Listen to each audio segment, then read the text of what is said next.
शुभोदय छात्रों। 10वीं कक्षा के तीसरा पाठ माँ मुझे आने दे में कविता के पाठ में आप लोगों का स्वागत करता हूँ। आशा करता हूँ आप लोग गृह कार्य बहुत अच्छे से लिख रहे हो, ठीक ढंग से लिख रहे हो और आप लोग अपनी हैंडराइटिंग अच्छे से कीजिए।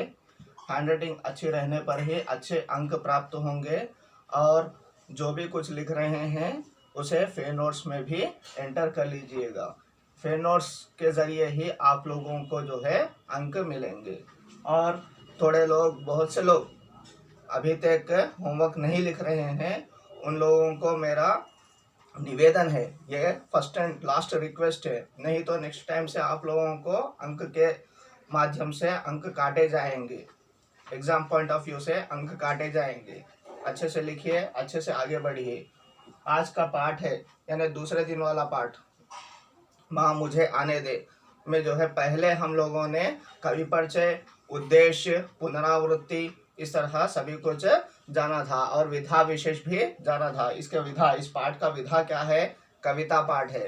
कविता कौन किस प्रकार की कविता? मुक्तक कविता। यानी मुक्तक कविता यानी क्या है?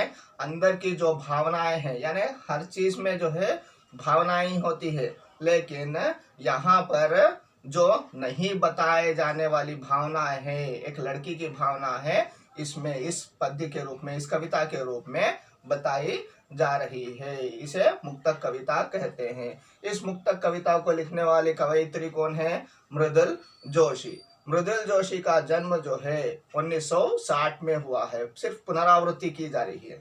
मृदुल जोशी जी का जन्म जो है कब हुआ है जी? 1960 में हुआ है। 1960 में उत्तराखंड के काठगोदाम में हुआ है। उत्तराखंड के काठगोदाम में हुआ है। और इनका जन्म के बाद जो है इन्होंने बहुत सी रचनाएं की हैं।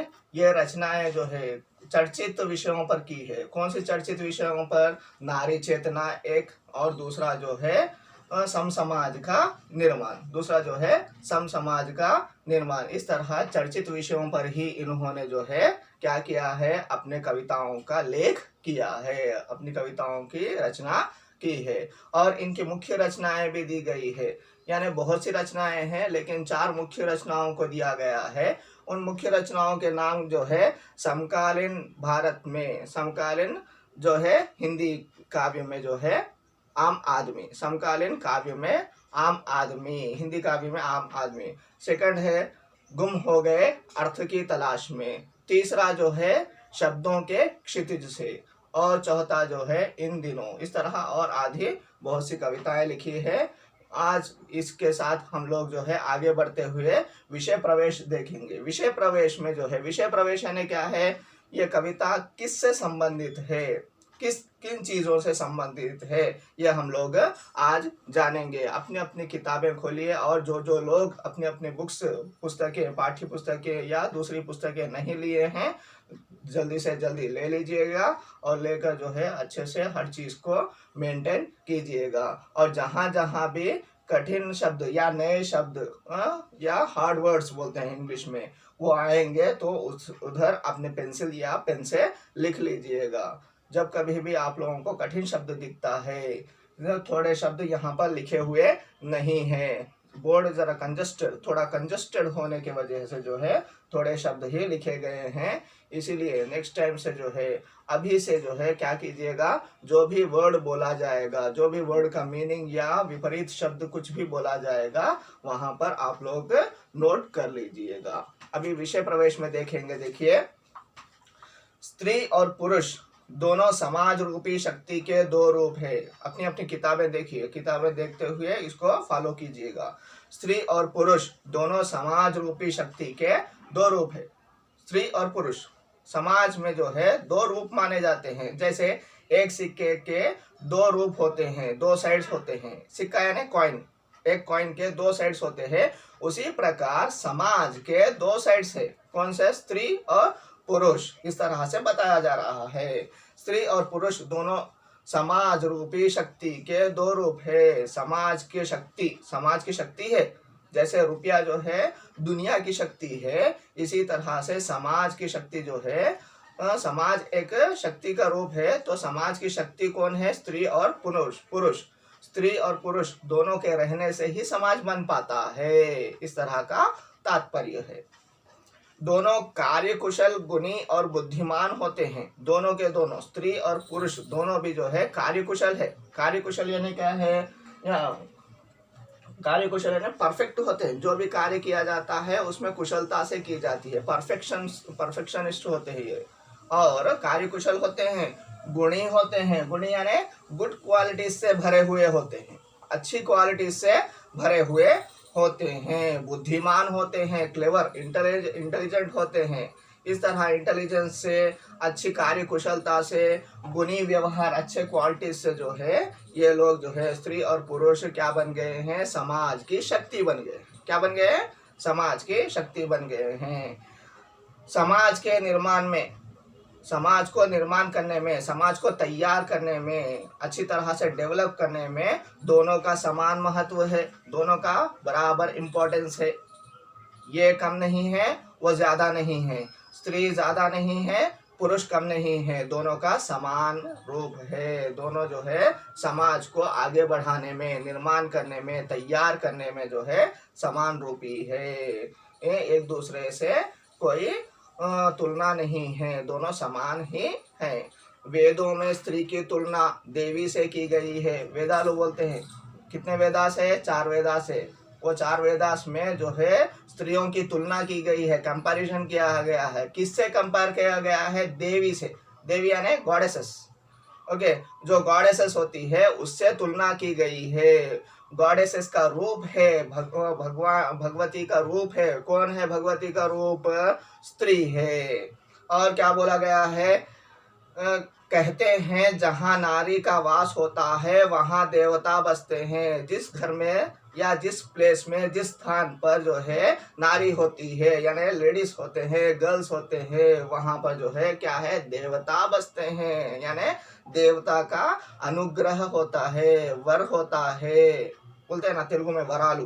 ओके, इस तरह से घर जो है बहुत पुण्यशील हो जाता है। लेकिन सामाजिक विषमताओं के कारण, अभी ये सभी कुछ वेदास में दिया गया है, लेकिन सामाजिक विषमताएं, सामाजिक यानी जो समाज में सोशल की तरह से सोसाइटी में जो है सामाजिक विषमताएं हैं, सोशल डिफिकल्टीज, सोशल प्रॉब्लम्स है, वो सोशल प्रॉब्लम्स की वजह से, कारण से आज भी भ्रूण हत्याएं देखी जा रही है। भ्रूण हत्याएं, कल हम लोगों ने टॉपिक बात किया था। भ्रूण हत्या यानी क्या है?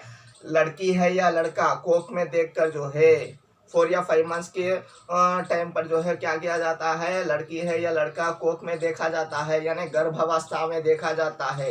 देखकर उसको, लड़की है तो मार दिया जाता है किसी गोली या दवा की वजह से, या डायरेक्टली ऑपरेशन की वजह से मार दिया जाता है। उसको भ्रूण हत्या कहते हैं। यानी इस सामाजिक विषमता है ना, डिफिकल्टीज, बहुत जटिल जो प्रॉब्लम्स होते हैं, बहुत कठिन प्रॉब्लम्स होते हैं, उसको विषमताएं कहते हैं।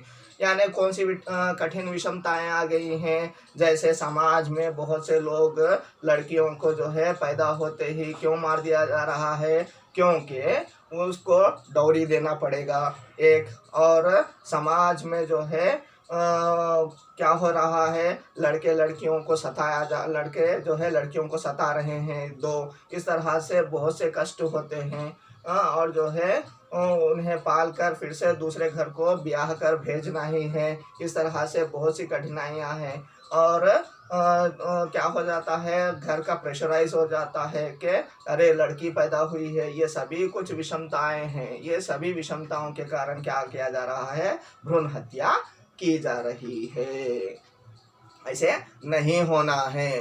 भ्रूण हत्याएं देखी जा रही हैं। ऐसी घटनाएं, इस तरह के इंसिडेंट्स, भ्रूण हत्या जैसे इंसिडेंट्स, यानी जो भी भ्रूण हत्या के लिए रीजंस है, कारण है, इस तरह के इंसिडेंट्स जो है सामाजिक मानवीय अपराध है। ये समाज के लिए अपराध है, यानी सोसाइटी के लिए अपराध है। और मानवीय यानी ह्यूमैनिटेरियन भी ये क्राइम ही है। अपराध यानी क्या है? क्राइम है। ये इंसिडेंट्स पूरे क्राइम में आते हैं। ओके, मानवीय अपराध है। ऐसे अपराध को समाप्त करना बेहद जरूरी है, बहुत जरूरी है। बेहद यानी बहुत जरूरी है। बेहद एक्चुअली मीनिंग क्या है? अनलिमिटेड। लेकिन इधर बेहद यानी क्या है, बहुत जरूरी, बहुत यानी बेहद यानी क्या है, बहुत बहुत जरूरी हो गया है।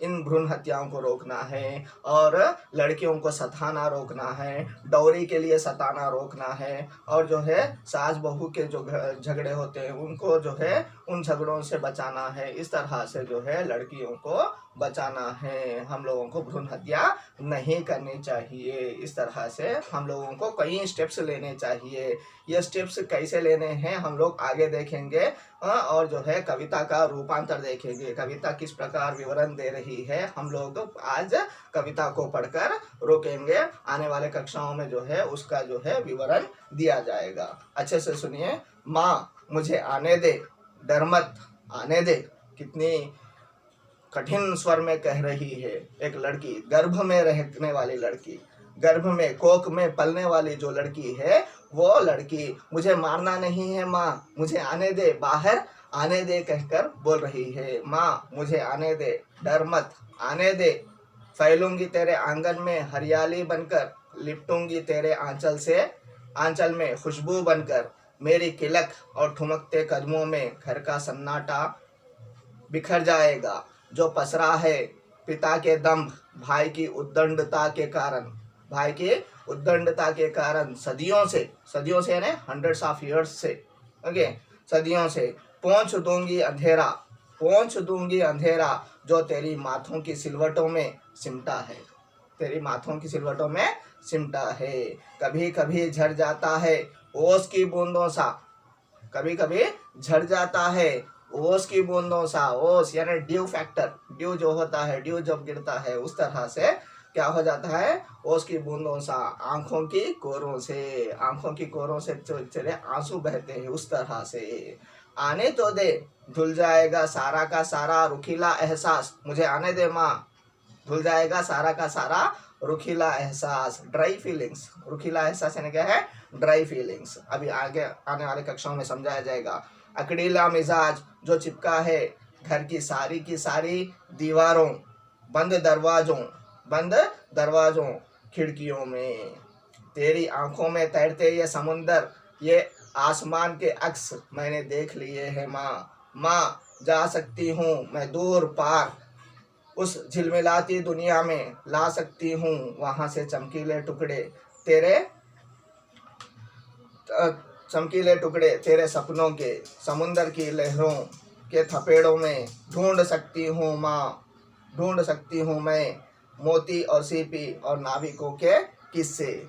कर सकती हूँ माँ मैं सब कुछ जो रोशनी सा चमकीला, रंगों सा चटकीला हो, पर आने तो दे, डर मत माँ मुझे आने दे। ये कविता लिखने वाली, मुक्तक कविता लिखने वाले मृदुल जोशी है। इसकी भावनाएं, इसका जो है विवरण हम लोग आने वाले पार्ट में, आने वाली कक्षाओं में देंगे। तो तीसरी कक्षा में यानी माँ मुझे आने दे के तीसरी कक्षा में हम लोग देंगे। आज का होमवर्क, आज का गृह कार्य, आपके दो प्रश्न हैं। एक, बेटी माँ की सबसे अच्छी सहेली है, सहेली यानी फ्रेंड, ओके, माँ की अच्छी सहेली है कैसे, ये क्वेश्चन मार्क है, वो एक 2 या 3-4 सेंटेंस उसमें लिखिए।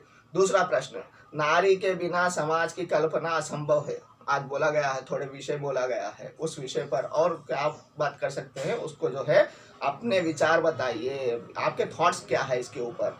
नारी के बिना समाज की कल्पना असंभव यानी इम्पॉसिबल है कैसे, ये जो है आप अपने विचार में लिखिए। ये 2 प्रश्नों का उत्तर जो है व्हाट्सएप के द्वारा भेजिए। और बहुत से लोग होमवर्क, गृह कार्य सही तौर पर नहीं कर रहे हैं, वीडियो भी पूरा नहीं देख रहे हैं।